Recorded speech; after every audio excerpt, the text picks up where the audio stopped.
تفرون منه فإنه ملاقيكم ثم تردون إلى عالم الغيب والشهادة فينبئكم بما كنتم تعملون. Katakanlah wahai Muhammad, kalau sekiranya ada di kalangan umat manusia itu yang cuba melarikan diri daripada kematian, fa innahu mulaqikum, sesungguhnya kematian itu akan mendatangi kamu ataupun mengejar kamu. Summa turadduna ila alimil ghaibi wasyahadah, lepas daripada kamu mati, kamu akan dipulangkan pada alam ghaib dan juga alam penyaksian. Fayunabbi'ukum bima kuntum ta'malun, di waktu itu kamu akan didedahkan balik setiap amalan-amalan yang telah kamu kerjakan sepanjang daripada kamu hidup di atas dunia dahulu. Surah Al-Jum'ah ayat yang ke-8. Jemaah sekalian, kita biasa melihat kematian di kalangan kita. Biasa dan kerap kita melihat di mana kawan-kawan kita ataupun saudara mara kita untuk mati dan dihadapkan di hadapan Allah. Dan kita yakin bahawa walaupun matinya beliau tersebut tidaklah berakhirnya dengan mati begitu saja, tidak. Setiap kali mana kita hantar ke kuburan, lepas pada kita letak saja mayatnya dan jenazahnya dalam kuburan itu, kita yakin bahawa ada lagi kehidupan lepas pada itu. Kehidupan yang disebut dengan kehidupan di alam barzakh. Satu perjalanan yang jauh lebih panjang dan lebih besar daripada kehidupan kita di atas dunia ini. Ini keyakinan yang kita tanam dalam jiwa kita, bahawa lepas pada mati, maka kita akan berjumpa dengan kehidupan lagi, kehidupan di alam barzakh.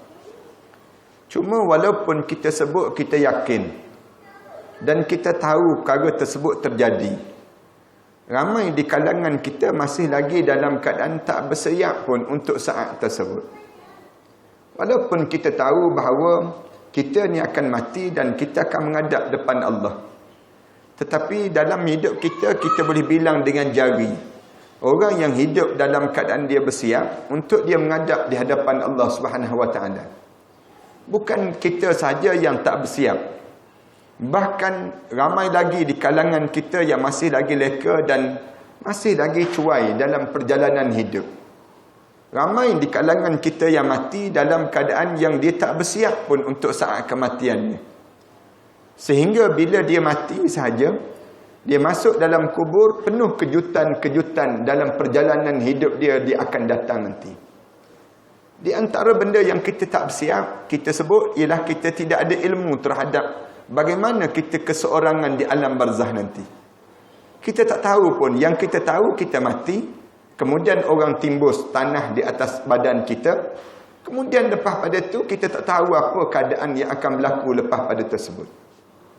Kenapa kita buat demikian? Padahal dalam hidup kita semua akan jumpa dengan kematian. Dan kita pun yakin perkara demikian akan terjadi dalam diri kita. Jawabnya kerana hanyutnya dengan dunia. Dan lekanya kita dengan dunia, sehingga kan kita tak rasa betapa nikmat dan betapa bernilainya kematian itu. Tak ada dalam jiwa kita ini untuk kita bersiap dan bersiap untuk saat itu. Cuba kita baca dalam Quran. Tuan-tuan baca dalam Quran, tuan-tuan akan dapati beberapa golongan manusia yang dimatikan oleh malaikat Allah dalam keadaan dia tak bersedia. Ada di kalangan kita hidup demikian. Macam kita berjumpa dengan orang yang dia puji anak dia.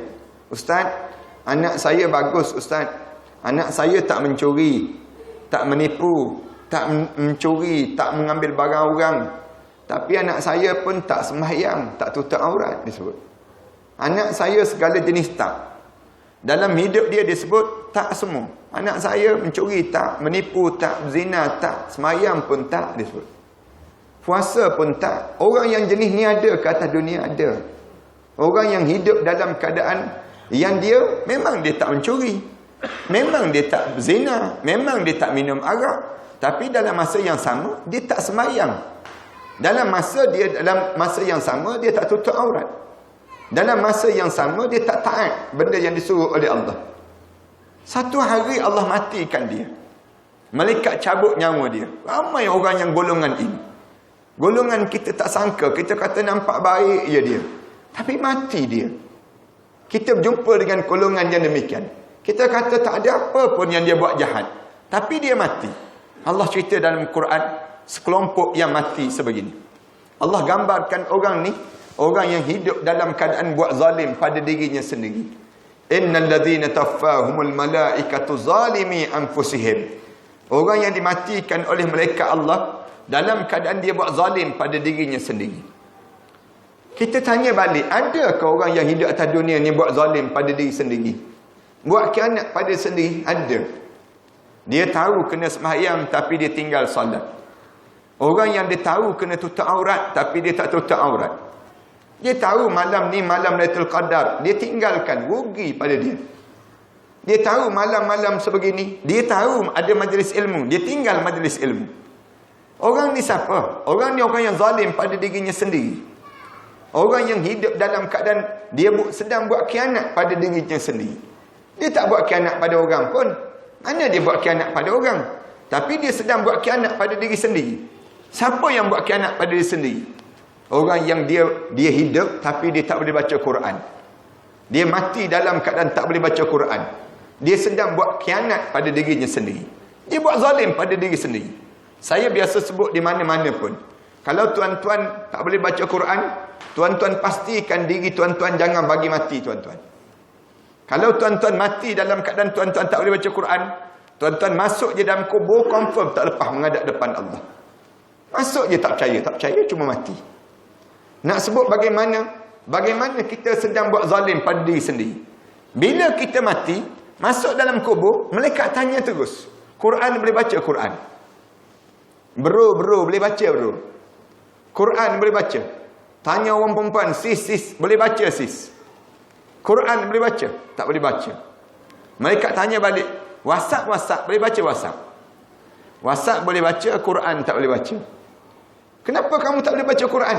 Kamu buat zalim pada diri kamu sendiri. Seakan bawang putih boleh baca, seakan bawang India boleh baca, seakan Allah kamu tak boleh baca. Bila sampai tahap demikian, dia mati. Masuk dalam kubur, malaikat tanya terus, qalu fi ma kuntum. Kenapa kamu mati macam ni? Malaikat tanya terus, kenapa kamu mati sedemikian rupa? Lalu dia jawab, qalu kunna mustad'afina fil ard. Malaikat, aku di kalangan manusia yang lemah di atas dunia dahulu, wahai malaikat. Sebut saja aku di kalangan orang yang lemah atas dunia. Kami ni tak sempat malaikat. Sibuk turun pagi balik gelap, turun pagi balik gelap. Tak sempat nak belajar malaikat. Tak sempat nak menuntut ilmu. Bila malaikat tanya pada dia, kamu belajar Quran dengan siapa? Tak boleh jawab. Tak ada malaikat. Kamu belajar tafsir Quran dengan siapa? Tak boleh jawab juga. Kamu hidup atas dunia, kamu belajar fiqh dengan siapa? Tak tahu juga. Akhir, malaikat tanya, guru kamu nama apa? Mr. Google, ya Allah. Google je guru dia dalam hidup dia. Dalam hidup dia, Google ni menjadi guru daripada diri dia. Bila dia mati, malaikat tanya, kenapa kamu mati macam ni? Kenapa kamu mati dalam keadaan demikian? Lalu dia jawab, qalu kunna mustad'afina fil ard. Kami di kalangan orang yang tak sempat hidup mengejar dunia. Tak sempat untuk kami nak melakukan amal ibadah dalam hidup kami. Lalu malaikat tanya balik. Qalu alam takun ardullahi wasi'atun fatuhajiru fiha. Tidakkah Allah telah jadikan bumi itu luas untuk kamu? Mengapa susah sangat kamu nak berhijrah di atas dunia dahulu? Susah kamu nak mendengar kuliah? Susah kamu nak belajar dalam hidup kamu? Malaikat jawab terus. Faulaika ma'wahum jahannam. Ginilah katanya malaikat, kesudahan kamu ialah neraka jahannam. Wasa'at masira. Dan neraka jahannam ini seburuk-buruk tempat yang disediakan oleh Allah pada kamu. Mati dalam keadaan demikian. Orang ni orang kafir ke tak? Ni orang Islam ni. Ni cerita tentang orang Islam yang mati. Bila dia mati dalam keadaan sedemikian rupa. Ada satu lagi kelompok manusia yang dia hidup dalam keadaan berani terang-terangan buat dosa. Orang Islam tapi buat dosa. Minum arak, beli nombor ekor, kemudian zina, menipu, buat khianat. Dalam hidup ni, buat dosa tu, sentiasa buat sampai kita tegur dia. Kamu tak takut mati ke? Dia jawab balik, peduli apa engkau dengan aku? Dia sebut. Dia marah balik kita. Bila kita tegur mereka sebut. Kita kata masalahnya, kalau kamu mati nanti, siapa nak tolong kamu? Bagaimana kamu nak menolong diri kamu? Dia pun jawab, peduli apa engkau dengan aku? Kubu aku, kubu engkau, dia jawab. Kita pun jawab balik, masalahnya kubu engkau sebelah kubu aku, kita jawab. Bila engkau mati, kubu engkau sebelah kubu aku. Berdengung aku dalam kubur. Nak sebutnya, susahnya masalahnya sampai tahap demikian. Dia nak sebutnya ada orang yang jenis demikian. Ada kata dunia? Ada, terang-terangan. Tinggal sembahyang terang. Makan tengah hari bulan Ramadan, terang-terangan. Nak sebutnya, hisap rokok tu tak ada apa-apa pada diri dia. Gambarkan dalam hidup dia. Bila orang tanya kenapa? Penat disebut. Penat. Nak puasa ni penat. Tak boleh nak puasa. Saya tak mampu nak puasa. Orang yang demikian rupa. Lalu Allah sebut, falamma nasu ma zukiru bih. Ketika mana kamu lupa segala peringatan aku. Fatahna alaihim abwaaba kulli syai'. Kami buka segala pintu maksiat yang kamu nak buat. Allah mula buka pintu maksiat. Dia nak buat apa dia buat? Buat maksiat yang dia ingin lakukan. Sampai bila Allah buka bagi peluang, kita pun jadi heran dengan maksiat dia. Orang ni semayang pun tidak, rezeki banyak. Orang ni menipu orang, tapi hidup segar-segar aja. Hidup dalam keadaan buat khianat, tapi hidup dalam keadaan dia rasa gembira pada diri dia. Allah buka peluang. Fatahna alaihim abwaaba kulli syai'. Allah buka segala pintu maksiat yang dilakukan itu. Hatta iza farihu. Sehingga dia rasa kemuncak, rasa gembira dengan maksiat yang dia buat tersebut. Akhaznahum baghtatan. Lalu aku rentak nyawa dia dalam keadaan mengejut. Faizahum mublisun. Di waktu itu dia tercengang-cengang menghadap di hadapan Allah Subhanahu wa taala. Mati dalam keadaan mengejut. Jangan kita jadi golongan yang demikian. Jadilah golongan yang ketiga. Golongan yang tiga orang yang disebut dalam Al-Quran. Innal ladzina qalu rabbuna Allah. Orang yang mengatakan Tuhan kami ialah Allah. Summa istaqam. Kemudian dia boleh bertahan dengan agama. Ikut hati kita ni, susah ke kita nak bertahan dengan agama? Susah. Nak bertahan dengan agama ni, susah tak susah? Tuan-tuan tengok ni lah, malam ni. Ramai ke orang boleh datang macam malam 1 Ramadan? Tak ramai. Gugur, tinggal Tok Imam, Tok Bilal, Tok Siak, Tok Mudim je yang ada. Yang lain gugur semua dah. Nak sebutnya ikut agama ni, tak mudah kita nak ikut agama. Nak ikut agama ni, benda yang sukar. Susah kita nak ikut agama. Tapi kita bertahan juga. Ikut agama ni, nak ikut dalam hidup kita nak bertahan. Allah susah tuan-tuan. Tak mudah. Ni dengar kita kan, solat penat, sembahyang penat, puasa penat, zakat penat. Ni dengar ceramah ni pun penat ni. Pukul berapa lah ustaz ni nak berhenti? Elok kita dengar ceramah, lalu pula tabun derma, lagi penat. Pejam mata setengah-setengah orang. Setengah-setengah kita lalu tabun derma, bingkah bangun sembahyang sunat terus dia. Rajin terus sembahyang sunat. Nak sebutnya semua benda yang disuruh oleh agama ni penat. Tapi kamu bertahan dah sikit. Bertahan dengan agama. Nak bertahan dengan agama ni susah ke payah? Susah. Nak jaga agama berada pada landasan yang lurus. Nak suruh kita betul-betul mengikut syariat. Tak baik, tak mudah perhatian sekalian. Tadi saya sebut tadi, betapa payahnya kita nak bangun tahajud malam. Nak bangun tahajud malam, kita nak bangun tahajud malam ni susah. Nak bangun tu bunyi jam loceng tu, kering jam loceng tu, tergolek-golek kita atas katil. Nak bangun, kadang-kadang berpusing, bung, masuk juga bilik air dia. Nak sebutnya masuk bilik air tu, buka paip air ulu tangan sejuk, tarik dulu. Tengok air turun. Macam nak bomoh dalam bilik air. Nak sebutnya susahnya kita. Keluar. Jumpa kerusi duduk dulu. Hampas sejadah. Tengah hampas sejadah tu betul sejadah yang berlipat tu. Meniarap pula atas sejadah. Nak sebutnya susahnya kita. Agama ni macam tu. Maksiat mana ada orang penat? Mana ada orang buat maksiat penat? Tak ada. Tengah-tengah mengumpat tertidur tak ada. Mana ada orang tertidur tengah-tengah mengumpat. Tengah hangguk dia. Orang tanya buat benda, mengumpat je. Nak sebutnya, mengumpat segar-segar je. Tapi buat benda yang disuruh oleh Allah, penat terus kita. Penat ni istiqamah. Bertahan dengan agama. Sampai bila? Sampai dekat nak mati, kamu tahan dengan agama. Tatanazzalu alaihimul malaikah. Dekat nak mati, malaikat turun. Malaikat turun ni, malaikat akan kata apa dia? Allah taqafu, kamu jangan takut ya. Kamu jangan bimbang. Jangan kamu takut, jangan bimbang. Wa abshiru bil jannati allati kuntum tu'adun. Kabar gembira kepada kamu. Cuba kamu tengok sekarang. Syurga Allah yang tersedia untuk kamu, yang telah dijanjikan oleh Allah untuk diri kamu. Kita pun tengok berpeluh atas dahi. Orang mukmin ni peluh atas dahi. Senyum je nak menghadap depan Allah. Air mata dia keluar, puas hati aku hidup. Kerana tempat aku berada dalam syurga Allah Subhanahu wa taala. Tuan-tuan, Allah dia nak tunjuk sayang pada kita. Nak suruh kita jadi golongan yang ketiga ni. Allah jadikan kita bulan Ramadan. Bulan Ramadan ni Allah nak suruh kita bertahan dengan agama. Bertahan dengan agama ni. Sampai bila bertahan dengan agama? Sampai 30 Ramadan. Jangan di awal je kita bertahan dengan agama. Hujung Ramadan kita tak boleh bertahan dengan agama. Buat apa kita masuk bulan Ramadan? Kalau keluar-keluar bulan Ramadan, nama kita masih melekat di pintu neraka Allah. Untuk apa kita masuk bulan Ramadan? Kalau kita penat, letih, tiba-tiba keluar-keluar bulan Ramadan, mati masuk neraka kita. Tak ada pindah langsung.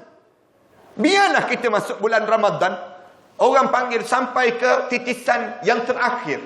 Pada yang disebut dengan garisan akhir dalam hidup kita.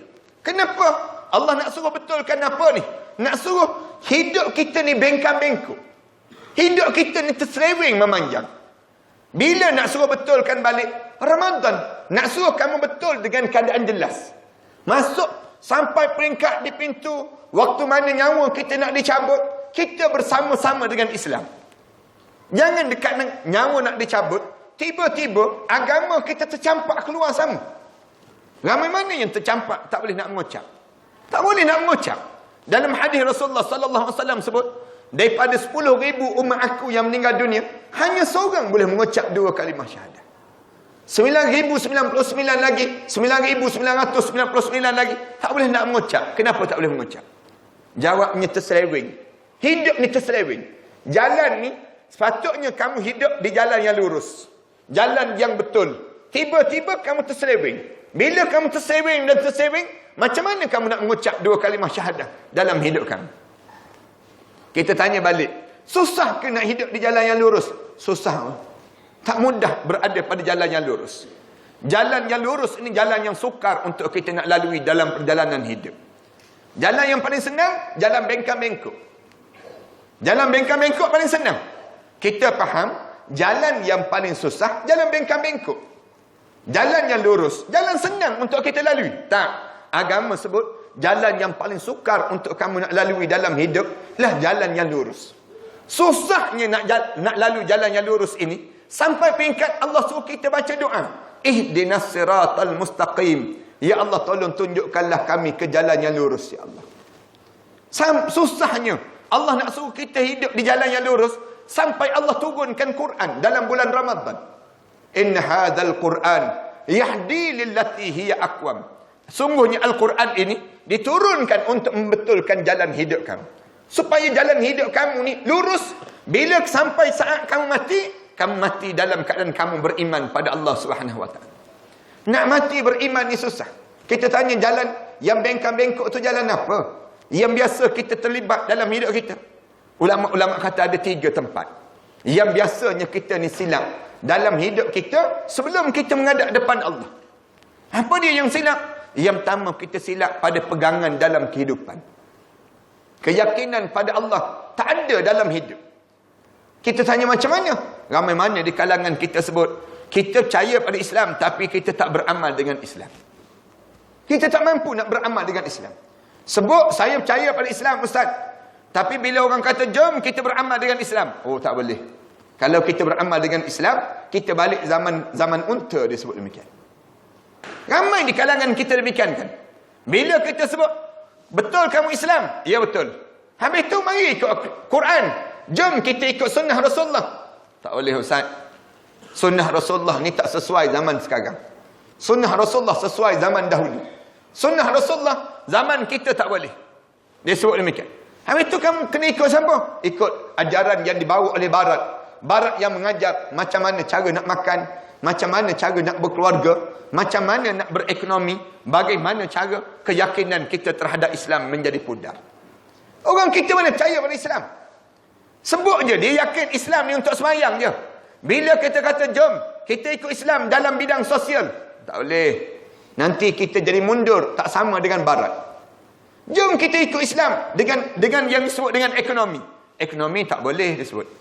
Kalau sistem ekonomi Islam, rate dia tinggi. Kita kena bayar kadar dia mahal. Tetapi kalau kita ikut ekonomi konvensional, kita akan jauh lebih untung daripada kadar yang disebut oleh yang namakan dengan Islami itu sendiri. Orang kita mana percaya? Bank Islam pun orang kita tak percaya. Orang kafir lebih percaya pada orang yang disebut dengan cara Islam. Kita tak percaya pada cara Islam. Itu dalam bab ekonomi. Dalam bab politik, lagi ramai orang kita tak percaya dengan politik Islam. Orang kita kata mana ada politik Islam. Politik suku, agama suku disebut demikian. Bahkan berapa ramai dalam hidup kita diajar bahawa dia sebut dalam hidup ni, dalam kehidupan kita ni, da'ma li kaisar walillahi lillah. Tinggalkan politik untuk pemerintah. Manakala untuk agama, kita cerita dalam solat saja, dalam masjid saja dan sebagainya. Akhirnya politik kita dikuasai oleh orang bukan Islam kerana kita tidak terlibat dengan ekonomi, dengan politik Islam. Orang bukan Islam boleh merintah kita. Punca apa dia? Punca kita tinggalkan dalam hidup kita, tak percaya dengan politik Islam. Orang kita demikian. Ni cakap banyakkan kena gam ni tak kena gaya. Nak sebutnya gambaran bagaimana orang kita tak yakinnya dengan Islam. Tak percaya. Habis percaya dengan apa dia? Bingungnya kita dalam pegangan. Dalam hidup kita ni, ramai di kalangan kita tak yakin dengan cara Islam. Yakin dengan apa dia? Dengan nasionalis. Percaya dengan sekularis. Percaya dengan pragmatis. Percaya dengan liberalis. Pahaman-pahaman ism yang masuk di kalangan umat kita pada hari ini. Bila sampai Hari Raya Aidilfitri, sambut Raya Aidilfitri. Bila sampai Deepawali, sambut Deepawali juga dia. Bila sampai Christmas, dia sambut juga Christmas. Kamu ni agama apa? Kamu ni agama apa? Saya Islam, Ustaz. Islam apa? Islam liberal disebut. Saya Islam demokrat disebut demikian. Kita pun bingung terus kita. Islam apa pula ni disebut. Sedangkan Allah nak sebut, lakum dinukum waliyadin. Bagi kamu agama kamu, bagi mereka agama mereka. Susah apa dengan kamunya? Orang yang bukan Islam nak sambut agama mereka, sambutlah. Manakala kita yang nak sambut perayaan kita, sambutlah. Tapi oleh kerana kita tidak yakin dengan agama kita, lalu bila sampai raya gawai, kita sambut gawai. Bila sampai yang disebut dengan acara Cap Gohmi, kita pun terlibat sama. Punca apa dia? Punca kerana kita tidak ada keyakinan terhadap beragama. Bila Ramadan, Allah suruh balik semula. Betulkan balik yang ni. Jangan kamu main-main dalam hidup kamu. Macam mana nak suruh betul? Allah suruh kita puasa bermula pada subuh sampai maghrib. Subuh sampai maghrib ni, kenapa kita puasa subuh sampai maghrib? Allah nak suruh tanam integriti dalam jiwa kita, adanya Allah dan adanya Allah. Allah nak ajar ni, di antara subuh sampai maghrib, siang hari kamu tak makan, tak minum. Kalau kita nak makan, kita boleh makan. Kalau kita nak minum, kita boleh minum. Tapi kenapa kita tak makan? Kenapa kita tak minum? Jawabnya kerana kita yakin Allah nampak apa yang kita lakukan. Tak makan kita. Kalau kita nak makan, kita boleh makan pun. Menyorok seorang-seorang dalam rumah, kunci pintu bilik, menyorok dalam hutan frame ni misal contoh. Makan pula Maggi seorang-seorang dalam tersebut. Tak ada siapa yang tahu. Kalau kita nak makan, kita boleh makan. Kalau kita nak minum, kita boleh minum. Buat macam zaman kanak-kanak dahulu kan. Terjun dalam sungai, selam kepala, telan air, guk dia 3 teguk. Lepas tu timbul balik. Lepas tu buat muka sardin. Boleh pun kalau kita nak buat. Tapi kenapa kita tak buat? Bulan-bulan sebegini, anak-anak kita yang umur 5-6 tahun tu mula puasa. Tak makan, tak minum. Lepas sembahyang asar tu tersandar tepi dinding. Tak bergerak dia. Anak-anak nak ingat lagi. Umur 6 tahun dia mula puasa. Lepas sembahyang asar tu, sandar tepi dinding. Tak bergerak dia. Yang perempuan sulung. Bila kita melintah lalu depan dia, dia panggil, Abi, Umi, kakak nak mati dah. Kita kata sabar, tak mati. Kenapa dia tak makan? Kenapa tak minum? Ni nak ajar integriti dalam dada kita. Manusia, walaupun orang tak nampak, Allah nampak benda yang kamu buat. Ni nak ajar, nak suruh apa dia? Kamu tolong tanam dalam jiwa kamu, ada malaikat raqib dan juga atid. Malaikat ni catat amalan siap benda yang kamu buat. Kalaulah kamu yakin dalam diri kamu ni ada Allah, ada malaikat raqib dan atid, ada lagi ke orang kita nak makan rasuah? Ada lagi ke orang kita nak bagi rasuah? Ada lagi ke di kalangan kita yang tak nak bayar hutang orang? Ada lagi ke di kalangan kita ni yang nak buat khianat sesama kita? Tak ada dah. Kerana dia ada Allah. Bila ada Allah, keberanian untuk nak buat maksiat tiada. Ramadan Allah nak suruh betul yang ni. Betul balik perjalanan hidup. Nak suruh betul yang ni, bila dekat nak mati kamu boleh mengucap terus. Sebut terus. Asyhadu an la ilaha illallah wa asyhadu anna Muhammadar Rasulullah. Kalau tak betul yang ni, dekat nak mati nak mengucap macam mana? Bila dekat nak mati nak mengucap macam mana? Bila kita tak boleh. Orang sebut saja sebut. Asyhadu an la ilaha illallah. Syaitan datang menyamar menjadi arwah ayah kita. Syaitan kata apa dia? Wahai anak aku, jangan mengucap. Mati dah dalam Yahudi. Bapa dulu mati dalam Yahudi. Kalau sekiranya kamu nak selamat, mati dengan bapa, maka kamu akan mati dalam keadaan sama dengan Yahudi. Kita geling kepala. Tak, kita sebut. Bila sebut tak, kita sebut, dia menyamar menjadi arwah ibu kita pula. Rasulullah sebut ni dalam hadis Rasulullah. Dia menyamar menjadi arwah ibu kita, datang dekat dengan diri kita. Dia sebut, wahai anakku. Dia tunjuk buah dada dia. Inilah susu yang pernah menyusukan kamu waktu mana kamu kecil dahulu. Matilah kamu dalam Kristian. Jangan mati dalam Islam. Mati dalam Kristian.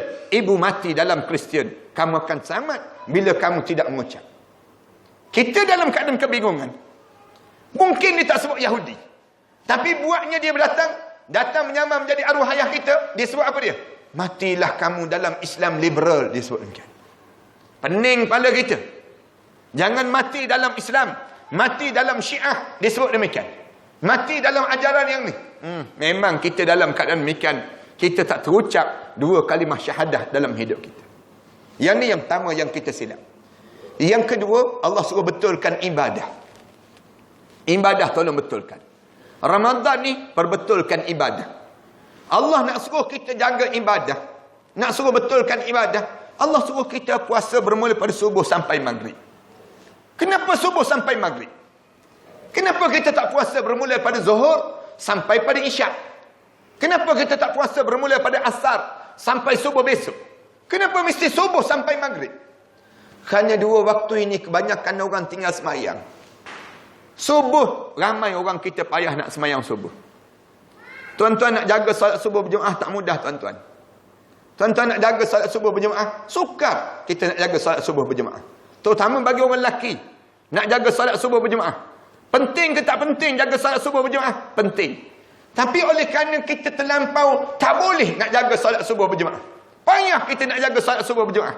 Macam mana cara Allah nak suruh kita bangun solat subuh berjemaah ni? Allah jadikan satu program yang disebut dengan sahur sebelum mana subuh. Sengaja Allah jadikan satu program yang disebut dengan sahur. Kenapa sahur sebelum mana subuh? Allah tahu manusia ni buat program makan, bangun terus. Sebut saja makan, bangun. Letak 10 jam loceng bawah katil. Berdentum-dentum jam loceng. Rela bangun sahur. Orang kita kan, tengok dia dalam TV buat program singgah sahur macam-macam gaya. Sahur. Sahur ni tujuan apa sahur? Sahur ni tujuan nak suruh jaga solat subuh. Jangan tertinggal solat subuh. Terutama subuh berjemaah. Kita tanya, kenapa subuh berjemaah? Kerana itu menunjukkan kamu mukmin. Bila kamu boleh jaga solat subuh berjemaah, tanda kamu seorang mukmin. Bila kamu tak boleh jaga solat subuh berjemaah, tanda kamu seorang yang memiliki sifat munafik dalam hidup. Bila kita tak boleh jaga solat subuh berjemaah, kita jadi munafik tuan-tuan. Tak payah tanya orang lain lah. Jangan kita sibuk tuding kawan-kawan kita. Jangan. Engkau tak datang subuh tadi kan? Munafik itu kita sebut. Jangan sebut macam tu, jangan. Tapi kita mandang diri kita. Aku ni senang tak senang jaga solat subuh berjemaah. Kalau kita boleh jaga solat subuh berjemaah, tanda kita mukmin. Kalau kita tak boleh jaga solat subuh berjemaah, tanda kita munafik. Ibu-ibu, kalau ibu-ibu dapati suami ibu-ibu tak boleh sembahyang subuh berjemaah, ibu-ibu sedang memiliki suami yang munafik dalam hidup. Ibu-ibu sedang memiliki suami yang munafik dalam hidup.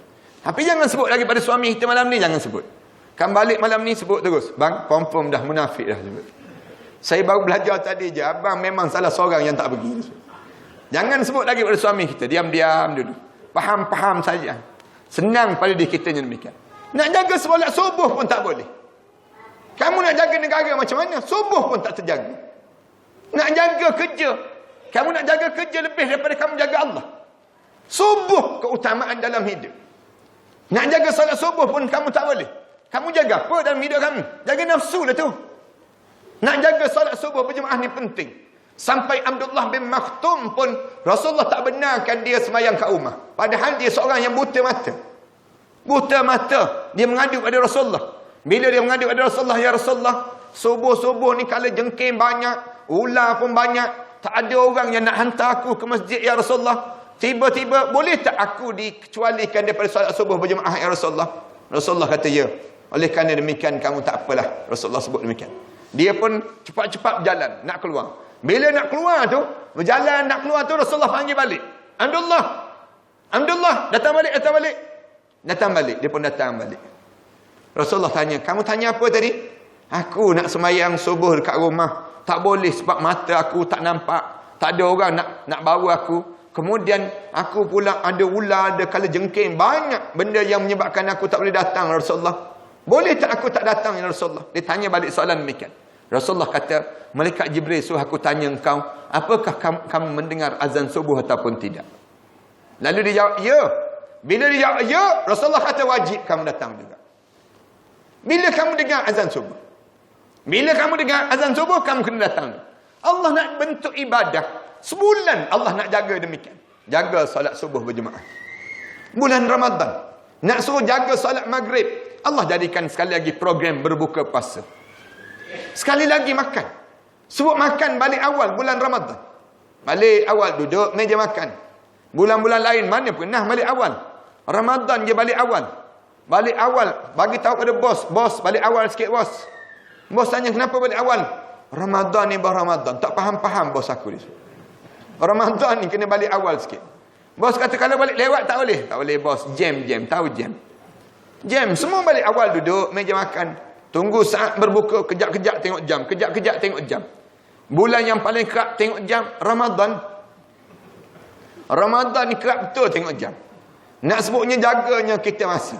Dalam bulan Ramadan, duduk menunggu saat berbuka ni, sibuk tanya orang, maghrib pukul berapa maghrib? Maghrib pukul berapa maghrib?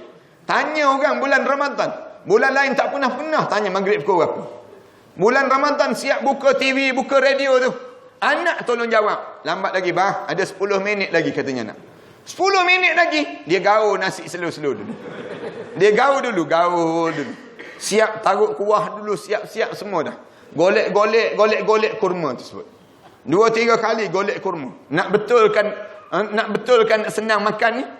Bila dengan azan je, ngap terus dia. Orang tanya kenapa makan awal? Makruh lewat tahu makruh dia. Tahu pula makruh dia. Nak sebutnya bagaimana dia jaga-jaganya saat berbuka puasa. Bimbang orang yang berbuka puasa lewat, bimbang. Nak sebutnya gambaran bagaimana jaganya kita. Padahal Allah bukan suruh jaga berbuka, tetapi Allah suruh jaga untuk salat maghrib. Nak suruh jaga betulkan ibadah. Dalam hidup kita ni cuai ibadah. Solat kita mana khusyuk.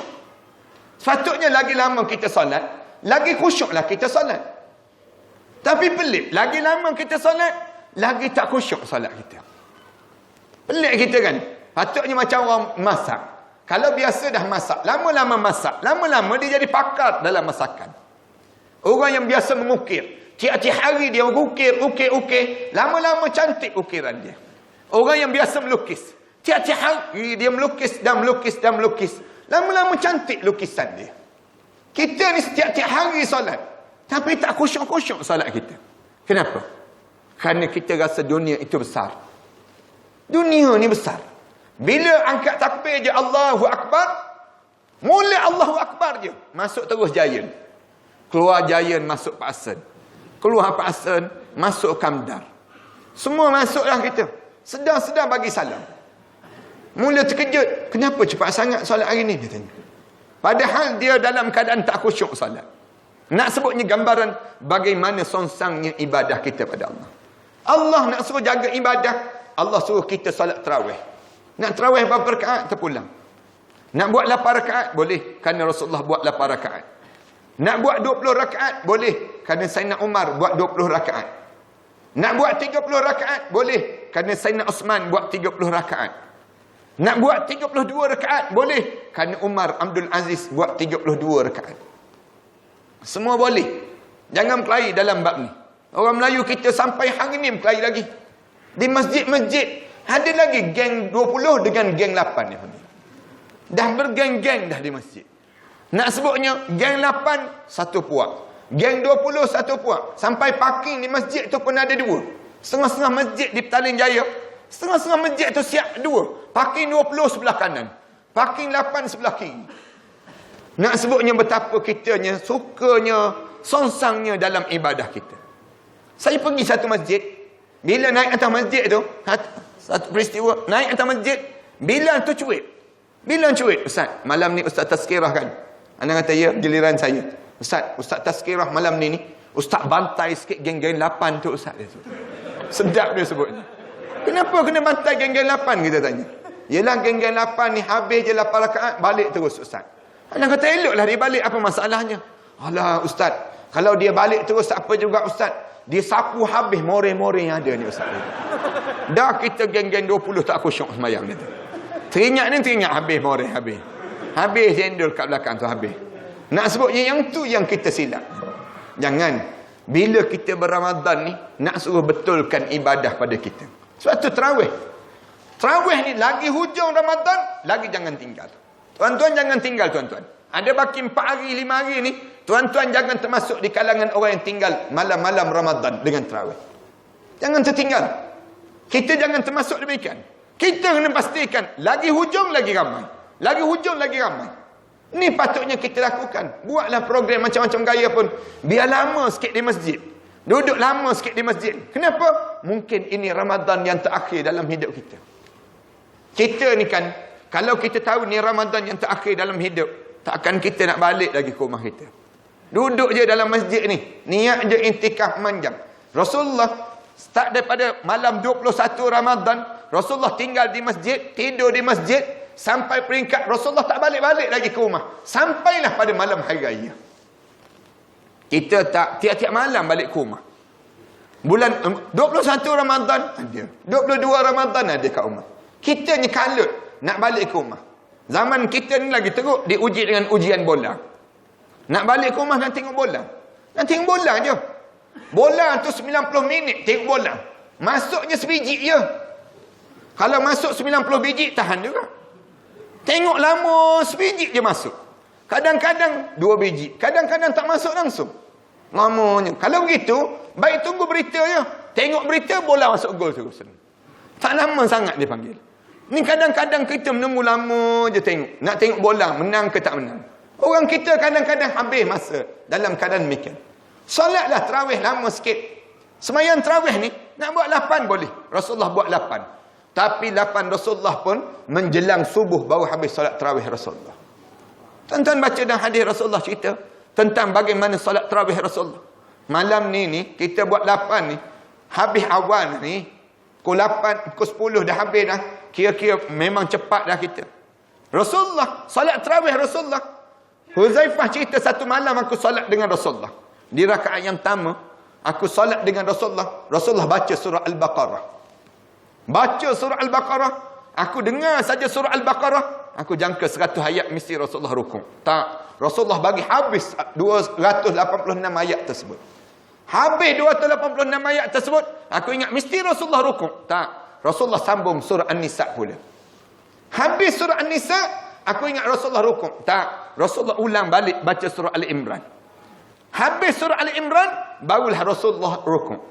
Selama mana Rasulullah rukuk, selama mana Rasulullah qiyam tadi. Kemudian Rasulullah sallallahu alaihi wasallam sujud. Rasulullah intidal. Selama mana Rasulullah intidal, selama mana Rasulullah rukuk. Kemudian Rasulullah sujud. Selama mana Rasulullah sujud? Selama mana Rasulullah sallallahu alaihi wasallam dalam keadaan i'tidal tadi. Lamanya solat dengan Rasulullah. Kita ni kalau solat dengan Rasulullah lah, rasa malam tu balik jalan mengangkang tak pernah. Taubat nasuha kita. Tak pernah solat demikian. Kita di Tok Imam baca panjang sikit je. Sabbihisma rabbikal a'la pun nak marah. Pak Imam, inna a'tayna je Pak Imam. Tak pun inna anzalna dia sebut demikian. Tak naknya baca panjang. Baca panjang sikit nak marah. Balik terus. Tak nak balik. Tak nak lagi nak solat. Padahal, janganlah cepat nak balik. Bila baca panjang sikit, ambil kerusi duduk. Ambil kerusi duduk. Semayang atas kerusi boleh. Semayang sunat. AJK Masjid tolong sediakan kerusi. Bagi Persatuan Lenguh-Lenguh se-Malaysia dia panggil. Pinjam kerusi kantin tu, kerusi yang panjang tu kan. Kerusi yang panjang. Elok letak kat belakang, satu saf nampak elok je. Nak sebut je gambaran boleh solat demikian. Lenguh sambil duduk atas kerusi. Semayang sambil bersila. Boleh. Semayang sambil bersila. Tak ada masalah pun. Kita boleh solat sambil bersila. Kalau lenguh sambil bersila pun tak boleh. Sesak dada ni, makan banyak sangat tadi. Pantang sendawa. Keluar cendol sebiji. Duduk pun tak boleh. Sambil baring. Solat tarawih sambil baring. Cuma tak dibuat orang lah. Kalau buat juga orang mandang atas bawah. Dia ni malam besok mesti berbantar peluk. Orang dah lama dah bagi salam, tak bagi salam lagi. Nak sebutnya boleh. Kalau tak boleh, sambil baring pun tak boleh. Boleh talqin dah, mati dah dia ni. Sambil baring pun tak boleh. Allah dia nak suruh kita betulkan ibadah. Allah jadikan program ini. Supaya bila kita mati dalam keadaan lurusnya ibadah kita pada Allah.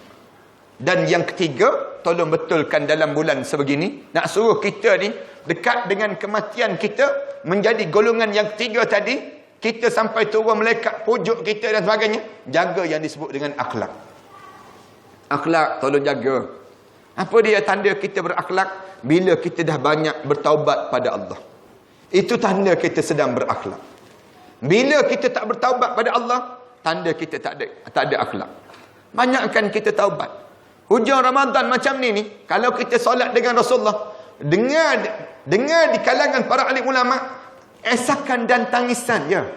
Menangis masing-masing. Solat tu menangis je. Bila sujud je menangis. Bila rukuk menangis. Bila duduk tahiyat menangis. Menangis je para alim ulama. Kenapa mereka menangis? Bimbang kalau nama tak terkeluar di kalangan ahli neraka dan tak masuk di kalangan ahli syurga. Bimbang kalau dosa ini semakin menimbun dan menimbun. Bimbang kalau Ramadan ni tak bernilai dalam hidup. Rugi tuan-tuan, rugi. Tuan-tuan diberi peluang untuk dapat bulan Ramadan, tiba-tiba dosa tak terampun. Tak ada manfaat langsung masuk dalam bulan Ramadan. Yang lebih bahaya lagi, masuk bulan Ramadan, dosa tak terampun, malah menimbun dosa tersebut. Allah, banyaknya dosa, lagi banyak dosa. Dan kita tak minta ampun pada Allah. Tak ada manfaat langsung kita berada dalam bulan Ramadan. 110 akhir Ramadan ni, alim ulama buat macam mana? Masing-masing duduk dalam masjid, menangis teresak-esak, angkat tangan ni, terpekuk muka ni, sebut pada Allah, ya Allah, aku ni kalaulah kamu tak kesian pada aku, habislah aku ya Allah. Aku ni dosa banyak ya Allah. Kita sebut pada Allah. Guna bahasa-bahasa yang biasa sudahlah. Bila kita berdoa tu, doa sebut bahasa-bahasa yang mudah je. Sebut bahasa yang senang. Jangan bersastra-sastra sangatlah. Orang kita akan angkat tangan tu, semilir angin yang berlalu. Dah mula dia tak faham benda apa-apa. Jangan, guna ayat tu senang je. Ya Allah, aku ni pendosa ya Allah. Banyak buat dosa. Dalam hidup aku dahulu, apa yang aku tak umpat kata orang. Apa yang aku tak berkata tentang orang. Aku ni banyaknya dosa. Banyak aku buat dosa pada kawan-kawan aku di sekolah dahulu. Dulu aku banyak, ya Allah, tak bayar hutang orang tu. Aku tak bayar hutang orang ni. Kalaulah aku mati, ya Allah, macam manalah ya Allah. Ni cara kita. Rasulullah berdoa di hujung Ramadan ni. Aisyah kata, lagi lama lagi terangkat. Lagi lama lagi terangkat. Bila berdoa terangkat sehingga nampak bawah ketiak Rasulullah sallallahu alaihi wasallam. Warna putih. Aisyah kata nampak tu. Lengan jubah Rasulullah tu jatuh. Nampak ketiak putih Rasulullah sallallahu alaihi wasallam. Kita berdoa macam mana kita? Kita berdoa lagi atas, turun ke bawah. Lamanya Pak Imam. Namanya berdoa. Benda apalah berdoa lama-lama sangat. Malahnya kita berdoa. Lama-lama letak tangan atas paha. Mula bilang cicak berapa ekor cicak malam ni. Malasnya nak berdoa. Yang letak tangan atas paha kan ramai di kalangan kita. Doa letak tangan atas paha je. Nak sebut pada Allah. Ya Allah nak terima. Tak nak terima sudah. Senang je dia. Yang malah-malah berdoa tu berapa ramai di kalangan kita kan. Bagi salam tinggal terus. Tak sempat nak berdoa. Yang teruk lagi tu. Bagi salam. Assalamualaikum. Angkat tangan. Ya Allah. Macam biasalah ya Allah. Amin. Terus dia. Doa paling ringkas dalam dunia dipanggil. Malahnya berdoa. Macam biasalah disebut. Senang je disebut demikian. Orang tanya kenapa ringkas sangat doa? Doa itulah ustaz dulu kini dan selama-lamanya. Doa sama je. Jadi macam biasalah. Dia buat macam kedai mamak je dia dengan Allah. Senang je dia. Angkatlah tangan, doalah sikit pada Allah ni. Sebut pada Allah, ya Allah, aku ni banyak dosa ya Allah. Aku ni kalau matilah ya Allah malam ni masuk neraka terus ni ya Allah. Kita sebut demikian. Bila kita sebut, kita tak payah tanya orang lain lah. Kita nak tahu kita ni ahli syurga ke tidak. Tanya orang rumah kita je. Tanya orang rumah kita je. Malam ni, pegang tangan orang rumah kita, pergi jauh-jauh sikit daripada anak-anak. Pergi tepi-tepi longkang biar romantik sikit. Tanya je satu soalan. Yang abang ni, abang tu terang lah. Kalau abang meninggal dunia malam ni, gamak-gamaknya besok abang dalam syurga tak? Tanya je soalan tu pada orang rumah kita. Biar orang rumah kita memandang. Atas bawah. Susah juga bang. Nak masuk syurga macam mana? Subuh 7.30 bang. Nak masuk syurga macam mana? Orang rumah kata, sejak saya kahwin dengan abang, saya tak pernah pun khatam Quran depan abang. Semenjak saya kahwin dengan abang, saya tak pernah tengok pun abang bangun sujud pada Allah, menangis teresa-esa atas tikar sejadah. Orang rumah kita ni boleh anggaplah kita ni. Kita ni kalau kita meninggal dunia kan, terbaring je jenazah kita tu, orang rumah kita memandang jauh je. Tak lepas orang tua ni. Amalan apa yang kita ada? Amalan apa yang terbaik? Dalam hidup kita yang kita jangka, aku bila mati boleh masuk syurga. Tak boleh kan? Bila tak boleh, kita tolonglah duduk di bucu-bucu masjid ni, duduk dari surau-surau ni, angkat tangan kita. Sebut pada Allah, ya Allah, aku ni banyak dosa, ya Allah. Kalau aku keluar bulan Ramadan ni, tak ada dah peluang aku, ya Allah. Ini peluang yang kamu bagi pada aku, ya Allah. Kalau kamu tak ampunkan dosa aku di bulan Ramadan ini, bila pula kamu akan boleh mengampunkan dosa aku, ya Allah. Ini doa kita. Bila kita doa demikian, niti saya mata kita. Ya Allah, aku ni kalau meninggal dunia, anak-anak aku tak ada seorang pun yang boleh mandikan jenazah aku, ya Allah. Bila aku meninggal dunia nanti, tak ada seorang pun anak aku ni yang akan usung jenazah aku, ya Allah. Aku ni, ya Allah, aku tengok sekarang. Kalau aku meninggal dunia, anak aku letak je dalam kubur, lepas itu sunyilah kubur aku sampai bila-bila, ya Allah. Kenapa? Kerana kita pun tak ziarah kubur arwah ayah kita. Kita pun tak ziarah kubur ibu kita. Lihat perangai kita, tingkah laku kita. Macam mana kita akan diziarahi oleh anak-anak kita bila kita tak ziarah yang disebut dengan ayah kita dan juga ibu kita di perkuburan sana? Kita dah tak boleh anggap dah. Ini perjalanan yang kita lalui. Yang lebih malang lagi, bila kita meninggal dunia, orang rumah kita kahwin dengan orang lain. Kahwin tu tak apa juga. Kita baru elok je beli kereta. Tiba-tiba seminggu beli kereta, meninggal dunia kita. Meninggal dunia, dapat pada suami baru. Suami baru pun bawa kereta. Lalu kawasan kubur kita. Kita pun tengok, macam-macam je kereta ni. Mula kita perasan, macam kenal je kereta ni. Kalau kenal saja tak apa, dia horn tu sakit hati. Bila dia horn, pom-pom, Allah sakit hatinya kita. Dalam kubur, nak sebutnya gambaran bagaimana kitanya sibuk mengejar dunia, tertinggal untuk kita bersiap untuk ke akhirat. Betapa kita kan, orang kita kan sibuk kejar dunia. Kejar benda tu kita tanya. Kejar benda tu, tak tahu nak kejar apa. Letih, mengah dia. Dapat ke dunia? Tak dapat juga. Lepas tu akhirat pun tak ada juga. Habis tu kamu kejar apa dalam hidup? Kamu nak dapatkan apa dalam hidup? Ini bulan Ramadan. Bila bulan Ramadan, Allah jadikan kita 10 terakhir ini, kita duduk sekejap. Bangun malam-malam ini. Malam ni, malam besok. Malam lusa dan malam tulan. Tuan-tuan jangan tinggal. Malam besok, malam ni, di antara malam Lailatul Qadar. Malam besok mungkin juga malam Lailatul Qadar, malam 27 Ramadan. Malam 28, kebanyakan ulama sebut 28, ada ulama yang sebut malam 29. 4 hari ini masa-masa yang paling terbaik dalam hidup kita. Dan malam ini malam Jumaat terakhir kita dalam bulan Ramadan. Dan kalau kita tertinggal lagi, kita tak jamin lagi kita akan jumpa lagi Ramadan dan Ramadan yang akan datang. Anda rasa sekadar inilah, mudah-mudahan untuk kita membuka sikit pemikiran kita supaya kita tidak hanyut sangat dalam hidup kita. Kalau kita hanyut, kita mati dalam keadaan hanyut. Nanya kita bila kita menghadap di hadapan Allah. Mudah-mudahan Allah jadikan pertemuan ini pertemuan yang terbaik dan Allah masukkan kita di kalangan hamba Allah yang saleh. Aku qouli hadza astaghfirullah li wa lakum. Wassalamualaikum warahmatullahi taala wabarakatuh. Tuan-tuan, sebelum kita berdoa ni, saya nak sebut saya ada bab madu tu. Madu ni saya tolong anak yatim di selatan Thailand. Tuan-tuan tengok dalam TV3, TV9 yang keluar iklan tentang, saya cerita tentang madu daripada kompleks Tibun Narawi. Madu ni saya tolong anak yatim di selatan Thailand. Bapa mereka ditembak mati. Saya ambil anak-anak tersebut, saya buat sekolah di selatan Thailand. Asalnya pelajar 22 orang je, anak-anak yatim piatu ini. Tapi sekarang hampir 300 lebih pelajar ni. Bila 300 lebih ni, setiap bulan saya terpaksa hantar dana pada mereka lebih kurang 40,000, 50,000 sebulan. Untuk membiayai mereka, membiayai guru-guru tersebut dan sebagainya. Macam mana cara saya buat? Saya suruh mereka bela lebah. Lebah tersebut hasilkan madu. Bila madu tersebut keluar, mereka letak depan mereka, mereka sujud selama 3 jam setiap pagi. Mereka bangun tahajud, mereka berdoa dan berdoa. Anak-anak yatim ni berdoa. Kemudian lepas pada itu mereka hantar ke Shah Alam.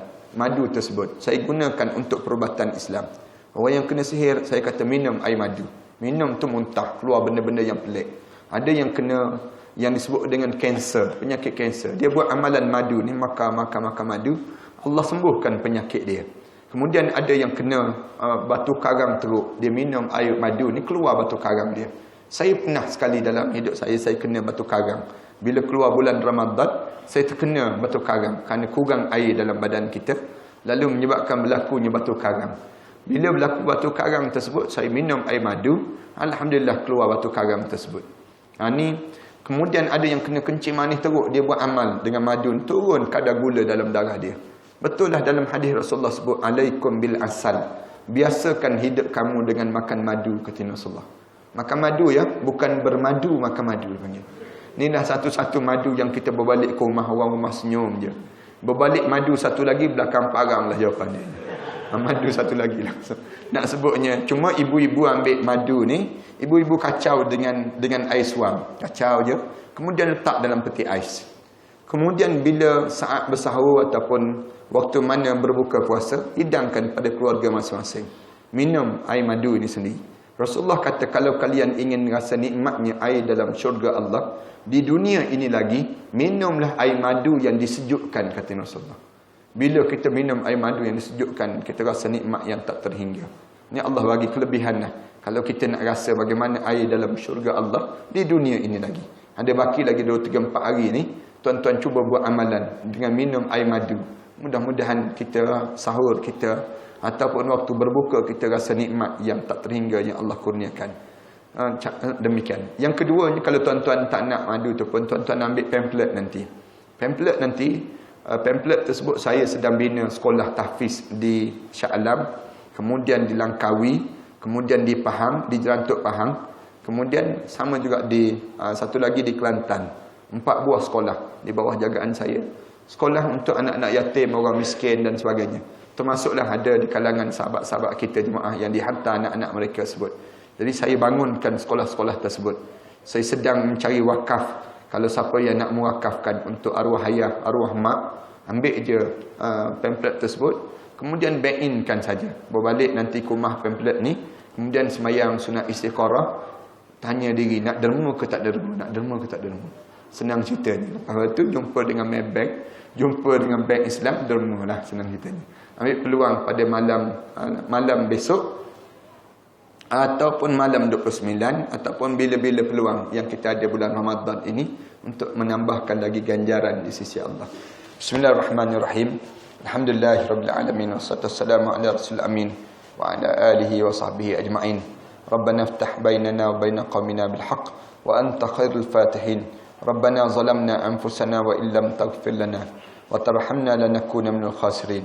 اللهم اشرح صدورنا وحسن أخلاقنا ويسر لنا أمورنا.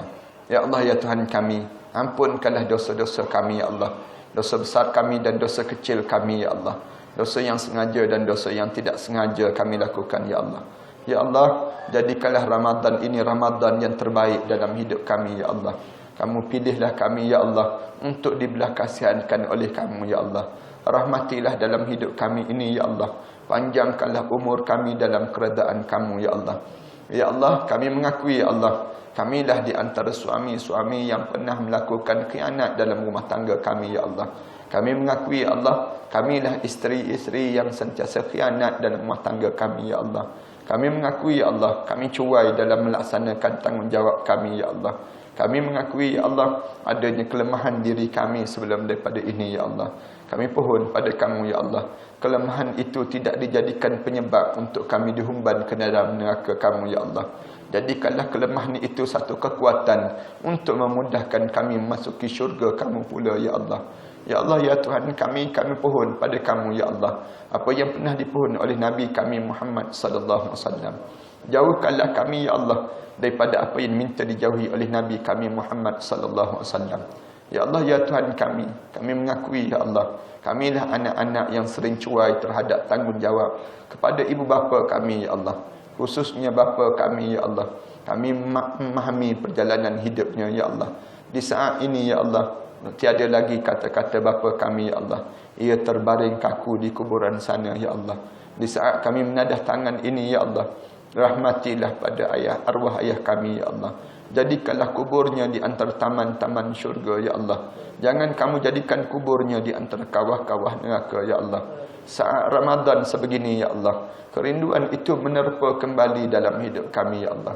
Rindunya kami saat kami berbuka puasa bersama arwah ayah kami, ya Allah. Rindunya kami saat kami dikejutkan dan dibangunkan oleh ayah kami, ya Allah. Didukungnya kami, ya Allah.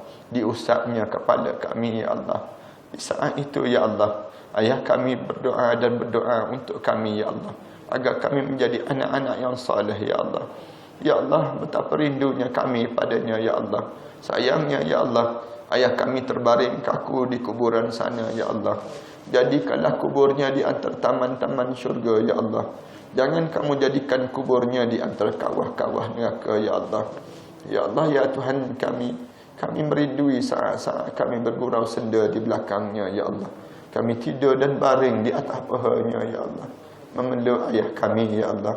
Dalam kegelapan malam, ya Allah, ayah kami mencium pipi kanan dan pipi kiri kami, ya Allah.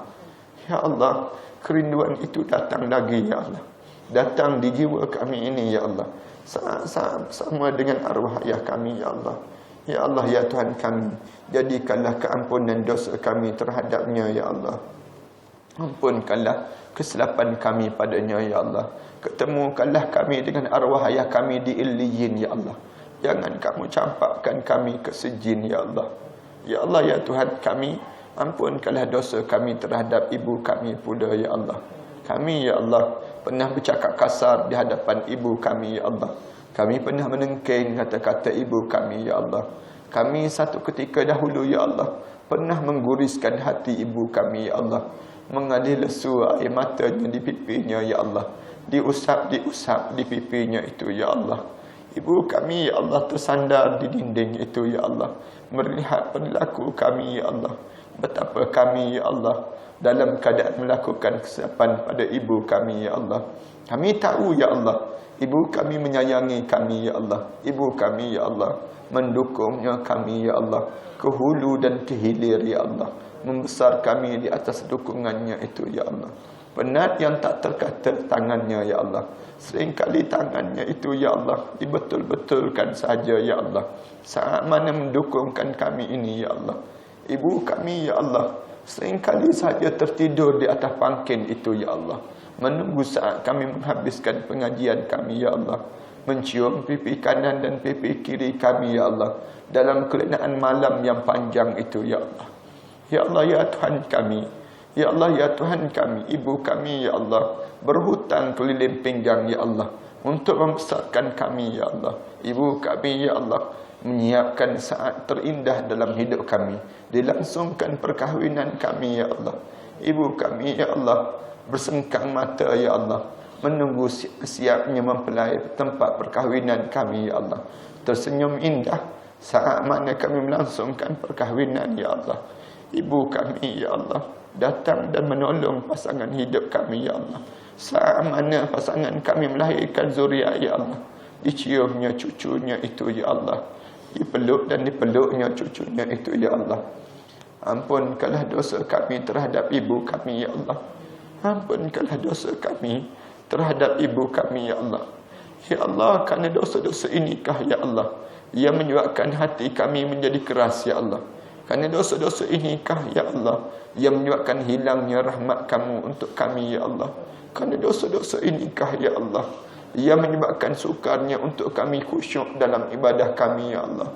Kerana dosa-dosa inikah, ya Allah, yang menyebabkan terhalangnya rezeki kamu untuk kami, ya Allah. Kerana dosa-dosa inikah, ya Allah.